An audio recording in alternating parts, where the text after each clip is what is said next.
Bismillah, Assalamualaikum warahmatullahi wabarakatuh. Teman-teman, selamat datang di channel Calon Penulis. Insyaallah hari ini kita akan melakukan wawancara. Dan sekarang kita sudah bersama salah seorang mungkin bisa dibilang Al-Ustad, atau biasa dipanggil, mungkin disapa oleh teman-teman mungkin senior atau abang kita di asrama. Dan beliau adalah Al-Ustad Bang Abdul Muthalib. Bagaimana kabar hari ini, Bang? Alhamdulillah sehat walafiat. Tidak ada di kegiatan tadi, maksudnya kesibukan tak ini hari? Tidak ada, insyaallah. Ini kan setelah saya khatam di sini, ada beberapa hari mungkin hilang, atau mungkin beberapa hari ke rumah sepupu atau keluarga, jadi kurang dengan info-info yang soal di asrama kan. Apalagi kemarin sempat teman-teman itu ceritakan, katanya di asrama itu kita kedatangan salah satu santri baru lah, dan katanya beliau itu adalah maksudnya lulusan S2. Alhamdulillah. Jadi ini saya kayak semacam penasaran. Awalnya sih maksudnya enggak terlalu percaya juga. Kok bisa ya ada santri yang masuk di Albir dengan pendidikan yang sudah lulusan S2 kan? Seharusnya kayak kalau misalnya lulusan S2 itu sudah mungkin bisa mengajar atau. Jadi kalau sekarang ini disapa, mungkin baiknya disapa abang saya Bang Abdul. Mungkin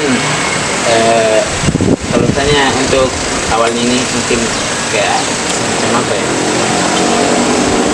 mungkin bisa diceritakan bagaimana awalnya kita kok bisa tertarik masuk di Albir kan. Yang saya tahu itu, pengalamannya saya tahu kan, kalau misalnya orang itu kalau misalnya sudah lulusan S2 itu, apalagi kalau umuran mungkin ya 25 ke atas, itu mungkin semacam apa ya, kayak ada perasaan minder begitu, Bang. Kalau misalnya apalagi orang tua itu kayak kok nggak mungkin misalnya kita masuk di asrama yang seumurannya, yang santri-santrinya semua kan umuran, ya ada yang SMA, ada yang umuran kuliahan, maksudnya kita jauh level di atas, di bawah mereka lah. Betul. Jadi mungkin bisa dijani, Bang, bagaimana awal kisah kita bisa masuk atau terdampar di Albir ini. Oke, baik. Bismillah, Assalamualaikum warahmatullahi wabarakatuh. Alhamdulillahirabbil alamin, salatan wa salaman ala nabiyyina Muhammadin sallallahu alaihi wasallam. Allahumma shalli wa sallim wa barik alaihi. Baik, saya akan menceritakan sedikit bagaimana keinginan kuat saya untuk masuk di markas tahfidz Albir, Ma'had Albir Unisme Makassar. Memang dari kecil memang cita-cita saya adalah untuk ingin menjadi penghafal Al-Quran.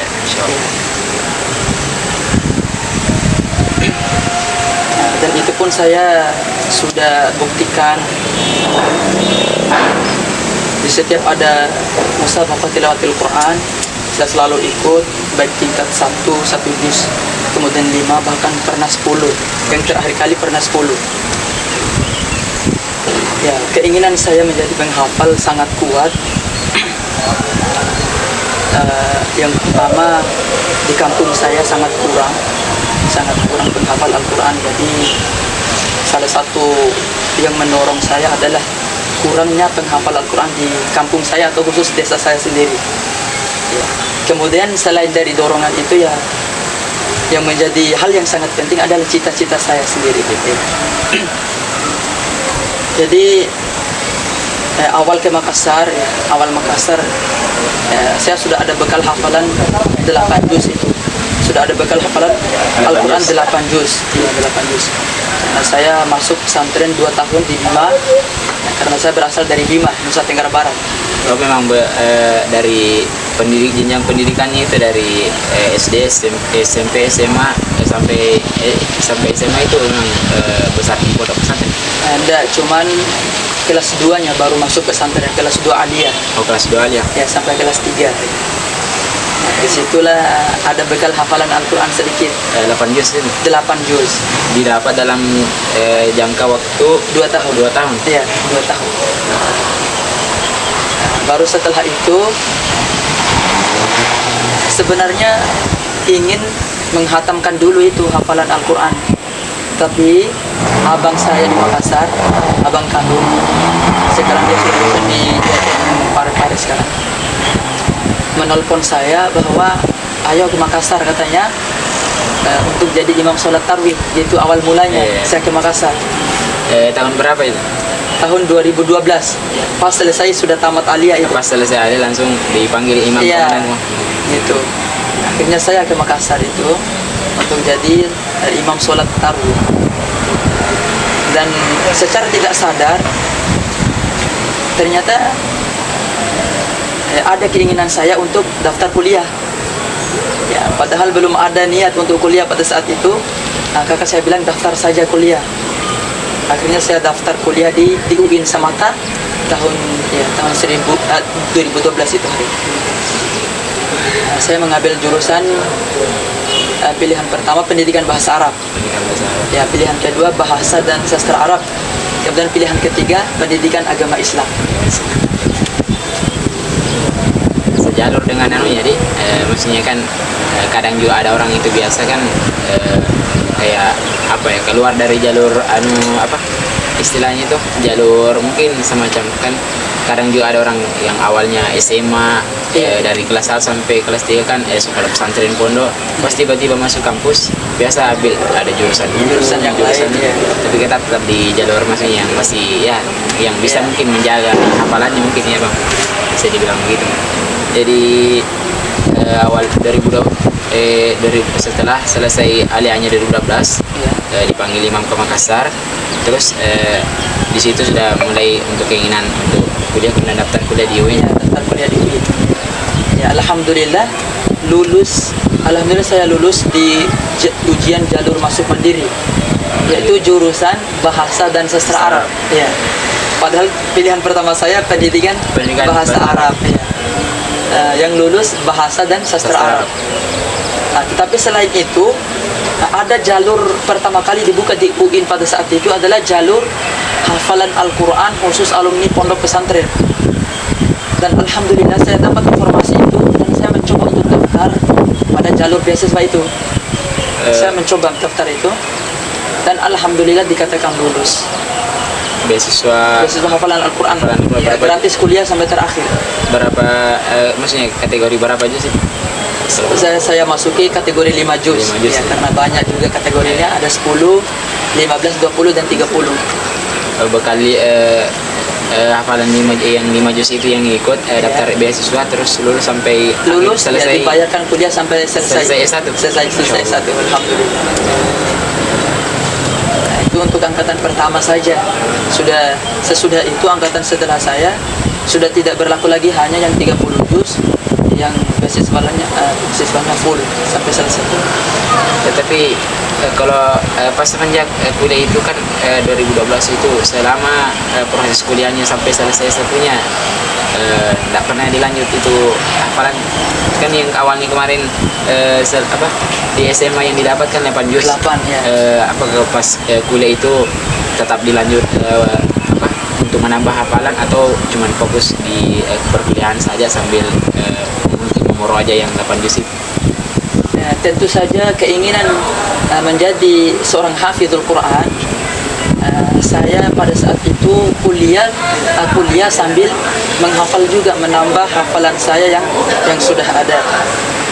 Pada saat saya imam di salah satu masjid di Makassar, ada seorang jemaah, beliau berasal dari Jawa, mengajak saya untuk saling talaki hafalan Al-Quran.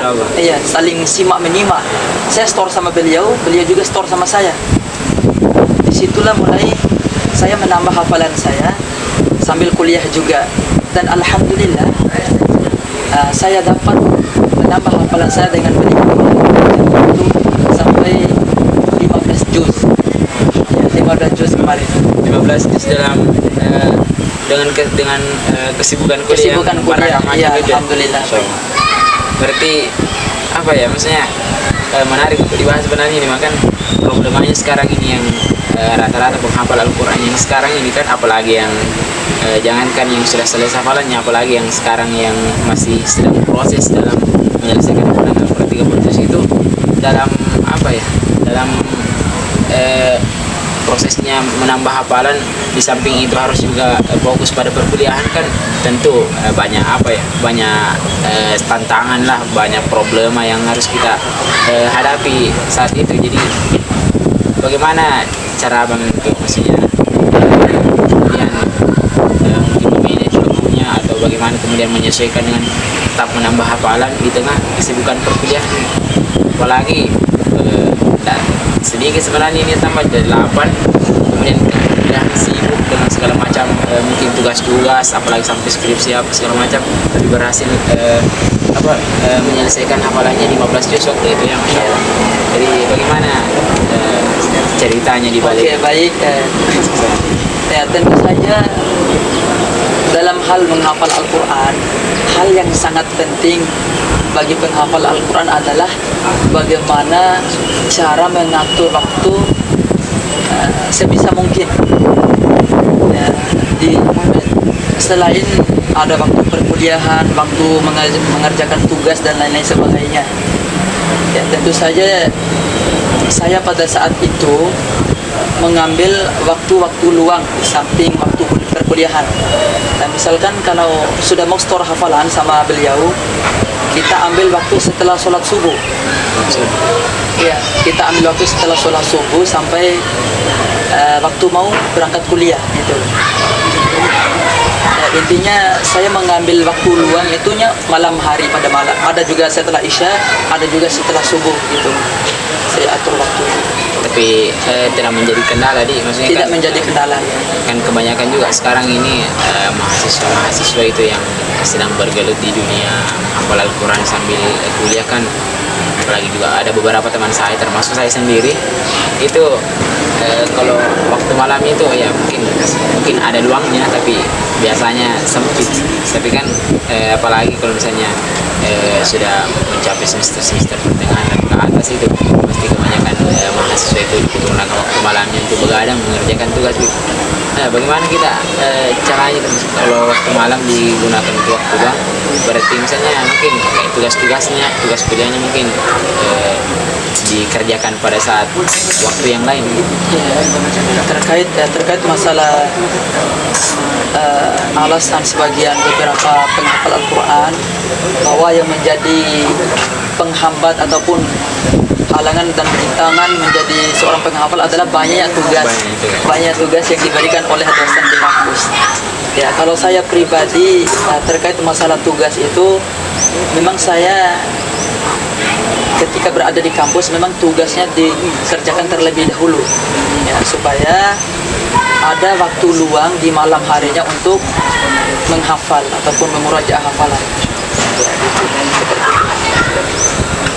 Betul-betul memang bagaimana cara kita untuk manajemen waktu itu tidak sama dengan kebanyakan sekarang. Mungkin kebanyakan kita menghabiskan waktu mungkin malam hari itu digunakan untuk bersantai-santai, mungkin digunakan untuk nongkrong dengan teman-teman mungkin, walaupun kita di sisi lain kita punya kesibukan untuk menjadi seorang penghafal Al-Quran kan.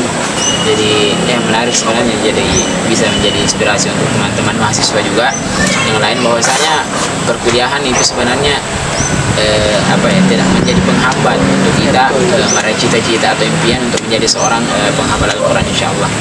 Karena semua itu tergantung bagaimana kemudian diri kita mengatur waktu kita, mengatur bagaimana kemudian waktu kita benar-benar pergunakan untuk sesuatu yang halal dengan hal-hal yang bermanfaat, tidak terlalu banyak bersantai, mungkin terlalu banyak nongkrong kesana kemari bersama teman-teman yang tidak mungkin tidak seharusnya untuk dilakukan oleh seorang penghafal Al-Quran. Ini sangat menginspirasi sebenarnya, Bang. Kemudian setelahnya itu kan 15 juz itu didapatkan setelah S1-nya.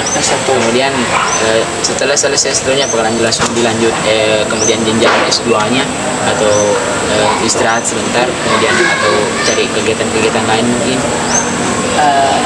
Setelah selesai S1 saya tidak nganggur istilahnya. Saya sempat mendaftar ataupun bergabung di Ma'had Al-Bir bagian bahasa dan Al-Lughuwiyah. Oh, Masya Allah. Jadi Kita sempat bergabung di situ supaya ilmu bahasa Arab dan saya Terjaga. bertambah, ya terjaga untuk mendalami ilmu bahasa Arabnya gitu. Saya masuk 2017. 2017. Ya alhamdulillah saya langsung masuk Mustawat Tani. Mustafa Sani. Ya Mustawat Tani. Ya mungkin ada bekal dari kampus UIN, pas daftar di Ma'had Al-Bir langsung masuk Mustawat Tani. Yang biasanya kemudian mahasiswa itu Ya biasanya tamhidi dulu, tamhidi ya, dulu.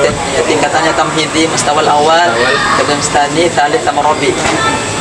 Yang cuman kesalahan saya pribadi tidak sampai pada ujian bahat. Kan mustawar robi kan ada tugas akhirnya yaitu menulis bahat. Cuman saya pada sampai ujian tengah semester di Ma'had Al-Bir semester 4. Karena pada saat itu sudah 2 kampus saya kuliah. Ya di samping di Ma'had Al-Bir saya lanjut S2 di UIN juga. Jurusan pendidikan bahasa Arab. Dan alhamdulillah semuanya itu tidak lain adalah keberkahan dari Al-Quran. Dan mulai dari S1 sampai S2 saya tidak pernah meminta uang 100% pun dari orang tua saya. Masya Allah. Semuanya saya yang tanggung. Tanggung sendiri. Ya, S1 sudah kuliah beasiswa sampai selesai, S2 bayar sendiri. Masya Allah. Karena keberkahan Al-Quran. Keberkahan Al-Quran. Insya Allah. Jadi memang apa ya, ada perkataan yang sering orang sampaikan, apalagi kayak di seminar-seminar mungkin sering kita temukan bahwasanya ketika kesibukan kegiatan-kegiatan kita manage dengan kemudian mengedepankan itu Al-Quran, maka insya Allah akan memperlancar segala kegiatan yang mereka Al-Quran yang kita kesampingkan, kemudian tugas kepentingan dan kegiatan-kegiatan keduniawi yang kita kedepankan, maka percayalah mungkin itu akan salah satu penghambat kegiatan-kegiatan kita tidak berjalan dengan lancar. Banyak inspirasi sebenarnya dari Bapak. Ternyata bukan hanya beliau adalah yang saya tahu itu cuman beliau punya masuk di sini selesai S2 terus punya hafalan 15 juz, hanya itu yang saya tahu. Ternyata beliau adalah pakar bukan pakar sebenarnya, maksudnya mahir juga ternyata dalam hal berbahasa Arab ternyata. Dan kalau saya mungkin bisa sangat masih rendah di bawah abang karena masih fokusnya di Al-Quran saja, belum sampai ke titik belajar bahasa Arab. Jadi kemudian mungkin terakhir mungkin ada mungkin kan setiap orang-orang yang bergelut dengan dunia kehidupan menghafal Al-Quran, ya lumrahnya pasti pernah mengalami berbagai macam problema, mungkin tantangan ataupun penghambat dalam menghafal Al-Quran, entah kesulitan dalam menghafal atau mendapatkan hafalan baru, mungkin satu halaman, satu lembar, mungkin kewalahan, atau mungkin ada masalah penghambat-penghambat yang lain yang menjadi yang menurunkan semangat kita untuk menghafal, Pak. Misalnya kayak semacam mungkin ekonomi orang tua atau misalnya problema yang lain yang abang hadapi selama menghafal. Kalau terkait menghafal, ya pasti ada hambatan dan rintangan, dan itu pasti akan dirasakan oleh seseorang yang ingin menjadi penghafal Al-Quran. Tidak bisa kita pungkiri, pasti ada. Tetapi yang saya sangat ingat itu bahwa semua dalam Al-Quran itu adalah kebaikan. Ya, adalah kebaikan. Jadi janganlah merasa malas ataupun merasa bosan dalam membacanya ataupun menghafalnya, karena setiap satu huruf itu dibalas dengan 10 kebaikan. Itu yang harus menjadi pegangan kita sebagai penghafal Al-Quran. Tatkala merasa diri kita sudah mulai merasa bosan ataupun malas, langsung ingat bahwa semua dalam Al-Quran itu adalah kebaikan. Terakhir mungkin ada mungkin sesuatu yang mau kita sampaikan kepada para penghafal teman-teman yang sedang mungkin saat ini mungkin sedang mengalami problema atau apalah, yang mungkin mengeluh kesana kemari dalam menghafal Al-Quran itu ternyata tidak semudah yang orang-orang katakan. Menghafal Al-Quran ini sulit. Adapun orang-orang yang lain mungkin mengatakan, saya kayaknya tidak bisa ini menghafal Al-Quran. Misalnya itu Al-Quran yang segini tebalnya bisa saya hafalkan. Kadang untuk kita yang awal-awalnya baru bergelut dengan dunia menghafal Al-Quran, mungkin kita rasakan hal seperti itu. Jadi mungkin mungkin ada yang mau kita sampaikan atau menjadi motivasi untuk teman-teman yang menonton video ini. Mungkin bisa kita sampaikan beberapa untuk menyemangati mereka. Oke, baik. Pesan-pesan untuk para penghafal Al-Quran. Yang pertama yang perlu kita perbaiki adalah niat kita. Niat kita untuk mendapatkan ridho dari Allah Subhanahu wa taala, bukan niat untuk mau dibilang penghafal Al-Quran. Itu yang paling pertama. Ya, kemudian yang selanjutnya kita bisa belajar, ambil pelajaran dari seorang anak. Ada di Lombok itu namanya Naja, yang dikatakan oleh dokter itu yang sudah divonis lumpuh otaknya. Dari anak ini kita bisa mengambil pelajaran. Orang yang lumpuh otaknya saja bisa menghafal Al-Quran 30 juz, bisa menguasai terjemahannya, bahkan dia menghafal ribuan hadis. Ya. Apatah lagi kita yang memiliki kesehatan fisik yang baik. Ya, kita ambil pelajaran dari anak itu. Orang yang lumpuh saja bisa menghafal 30, apalagi kita yang diberikan segala kelebihan serta kesempurnaan yang lebih dari mereka yang mungkin bisa dikatakan memiliki serba kekurangan, namun mampu menghafalkan Al-Quran 30 juz dengan lancar, dengan mungkin bahkan mengetahui letak posisi ayat. Betul sekali. Dia tahu semua itu. Ya, dan yang harus ditanamkan dalam diri adalah kesabaran yang paling penting. Kesabaran yang paling penting. Dan harus dilawan dengan kesabaran, kesungguhan dan semangat. Ya, kita pikirkan bagaimana orang tua kita di kampung berjuang, banting tulang di bawah terik sinar matahari yang sangat panas. Apa tujuannya untuk kita? Untuk kita. Kita kupas terus, dan mungkin banyak banyak pembelajaran mungkin yang bisa kita ambil dari beliau yang senantiasa menjadi panutan, mungkin sekaligus bisa menjadi ustaz kami, pembimbing kami di sini mungkin insyaallah. Jadi mungkin teman-teman juga yang yang mungkin sekarang bergelut dengan dunia menghafal Al-Quran, tetap semangat walaupun beragam tantangan yang harus kita hadapi. Tapi kembali lagi niat yang harus kita terus tanamkan, serta kesabaran mungkin yang harus kita tanamkan tajam dalam hati-hati kita. Karena Ustaz Abdul Haris pernah mengatakan bahwasanya pekerjaan yang paling membosankan itu adalah pekerjaan menghafalkan Al-Quran. Karena setiap hari yang kita temui, mungkin setiap hari kita bangun tidur bahkan sampai tidur kembali kita dihadapkan dengan Al-Quran terus. Jadi pasti ada rasa bosan yang muncul di dalam pikiran dan hati kita. Jadi makanya tidak heran jika kelak balasan yang kita dapatkan pun yang Allah berikan juga pasti sebanding dengan kesabaran yang kita berikan dengan kesabaran yang kita